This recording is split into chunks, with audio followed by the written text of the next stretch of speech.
une exploitation de vaches laitières, d'une vingtaine de vaches laitières. On livre le lait à l'Étoile du Vercors pour faire l'IGP Saint-Marcelin. On a fait un appartement, on s'est installé là-haut. Mes parents vivaient en bas. Voilà, et puis après, en 2000, ma mère est décédée d'un cancer. Donc après, mon père était tout seul en bas. Et on s'en occupait, voilà. Et puis après, en 2013, il est décédé. Donc du coup, on a gardé la maison, nous, les terres et tout.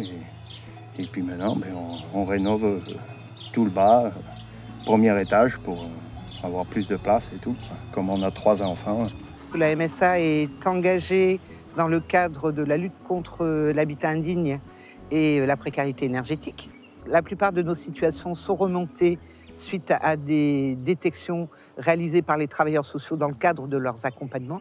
L'idée, c'est que le travailleur social de la MSA et l'équipe de Solia soient en lien assez fréquent pour travailler ensemble sur l'évolution du dossier, d'un côté sur le plan social, de l'autre côté sur le plan technique, avec les compagnons bâtisseurs qui, eux, vont apporter un petit peu leur savoir-faire et leur expertise sur leur capacité à eux d'intervenir sur tel et tel lot dans le cadre du projet de travaux.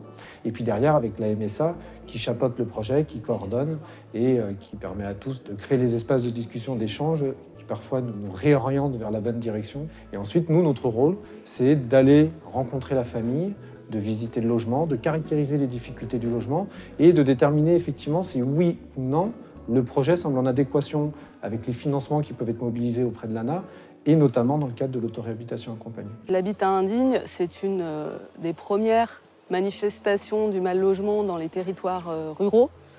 Et la coopération en fait, avec la MSA, elle a permis d'apporter une réponse spécifique, de déployer une action ciblée auprès des exploitants agricoles qui étaient victimes de l'habitat indigne avec des revenus très modestes.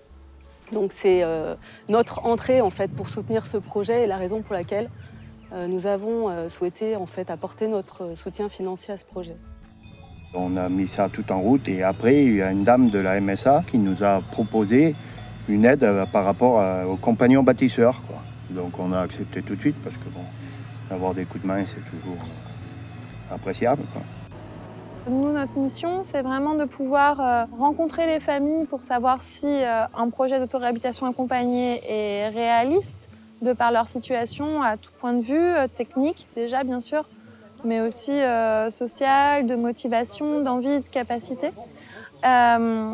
Et puis derrière, c'est de pouvoir définir quels seraient les lots qui seraient possibles de prendre en autoréhabilitation accompagnée, de pouvoir, une fois que le dossier est validé et qu'on donne un top départ pour les travaux, de réaliser cette partie de façon accompagnée. L'étape suivante après, ça serait de pouvoir trouver un volume suffisant de chantier pour pouvoir nous passer à un stade de projet opérationnel qui soit un peu plus simple, un peu plus fluide.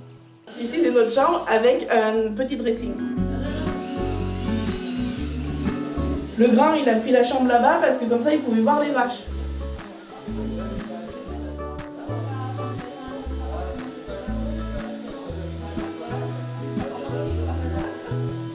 Notre enjeu aujourd'hui, c'est bien de trouver des réponses sur le long terme permettant de pérenniser ces accompagnements et de trouver des financements pour le faire.